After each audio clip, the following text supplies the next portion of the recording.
Don't worry, if the bomb comes on, we'll get it down.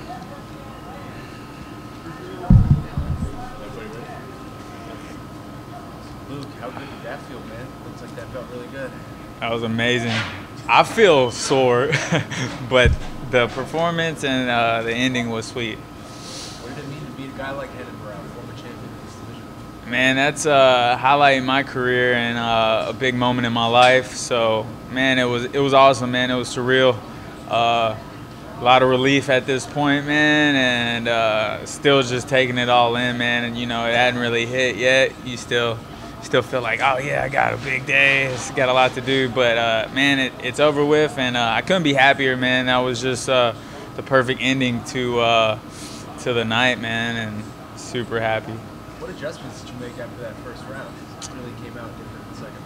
Yeah, man, like it was in the first round, he was really fast, and it was hard to get in on him and do the game plan like I went over with the coaches and, you know, we had talked about. So in about the first round, I was able to start closing the distance, man. His timing was really good at the beginning of the round, and started to put my hands on him and slowed him down a little bit, went back to the corner, and you know, I was trying to change levels a little bit at the beginning, which is something I wanted to do in the third round. So I kind of like played it in reverse from the way I was wanting to do it and the way I had like played it all out. So I like started backwards, and then I like, you know, went to the corner. It was like, hey, staying tight, you know, getting in the pocket like we had went over, and I'm like, oh yeah, that's what I need to do. That's what I was supposed to do. So I listened to him, worked out amazing, and I got that finish. That was just, you know, couldn't be sweeter, honestly, and super relieved and super grateful. Just really happy with that finish, man. And yeah, can you walk me through that finish? I mean, that was violent. That was nasty. yeah, man. I hit him, and I seen his head snap back, and just kind of felt like I didn't hit nothing, you know.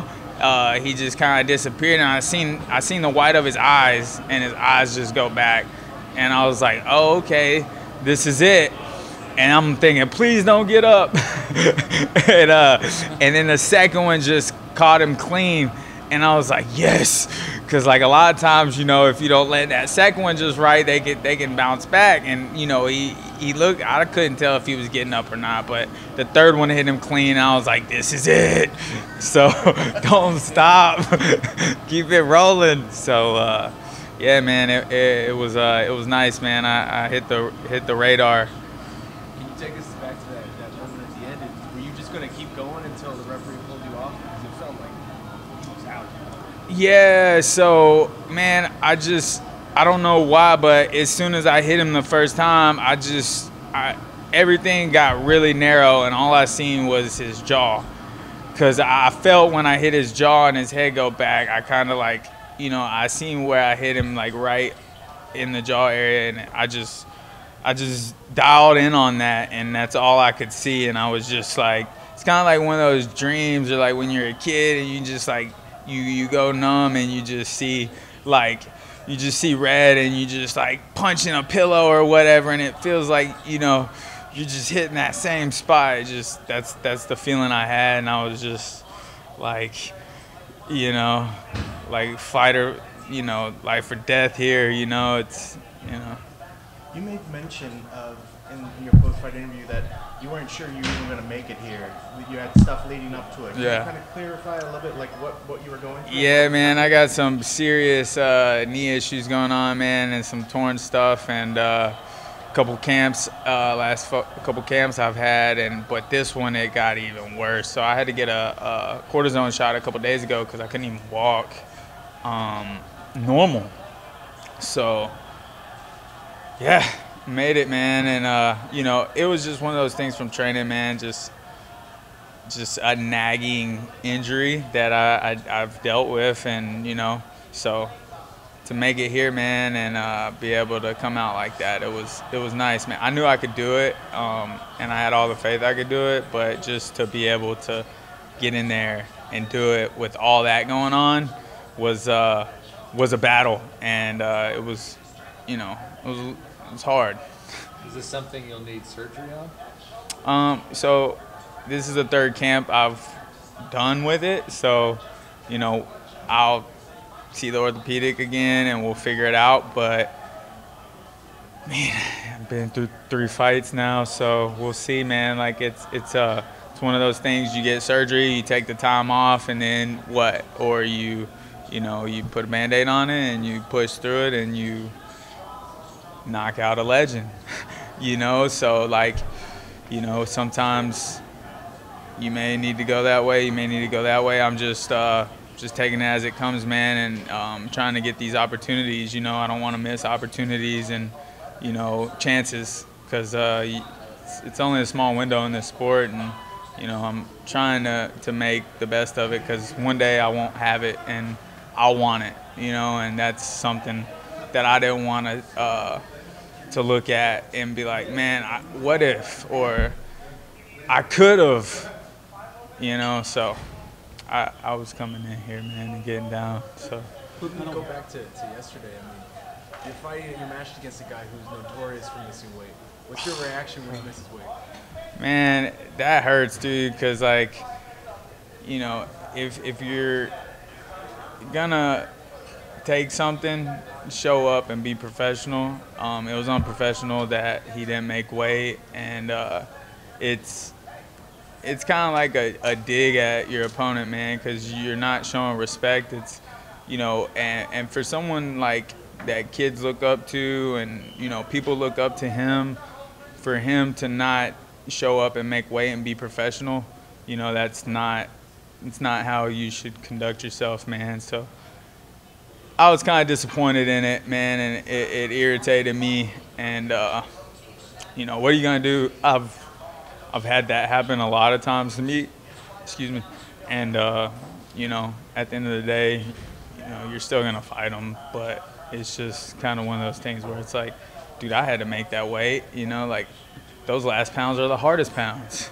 No one wants to cut those last pounds. It's like, so it's kind of like, are they trying to, like, get an edge on you and, like, get a couple points on their side? Because, like, those last ones are the hardest, man. Like, the first 5, you're like, oh, that's easy. The second 5's twice as hard. Then the third 5's 3 times harder. And then the fourth is like, I mean, that's like life or death right there. You're like, I see fighters crying, and just moping and getting carried and, like, so it's like, it's part of the sport, man. You got to make the weight, if you're going to play, you got to own up to your side of the deal. So did part of you expect him to miss weight, just like a little bit? Mentally, I was prepared for it, but I really thought he was going to make weight. I really did, but I was prepared for it. So regardless of what he was going to miss, you were going to take that fight? Yeah, I was going to take that fight, yeah. So I was going to take the fight, man. I was determined to get in there and fight, so. So where do you want to go from here, man? This is a huge fight. Dude, I want to go to the top. I want to go, I mean, I want to take the next opportunity and, capitalize on that one and keep the ball rolling and, take chances, man. That's what this sport's about, and that's what life is about. And,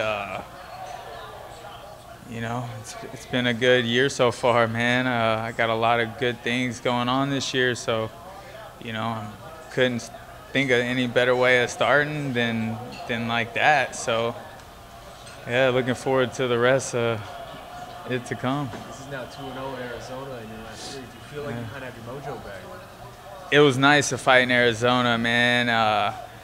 Really nice, and I feel good, man. Like, honestly, the camp I was with, they put a lot of work in. We put a lot of work in. My team back home, it's just been really, really nice to change it up and come out here and train and then fight here. It made a big difference, and yeah, man, I like the mojo right now. Luke, you switched up camps this time around, went up to fight ready. What did you take away from training with guys like Santino, Henry DeFranco that helped you in this fight?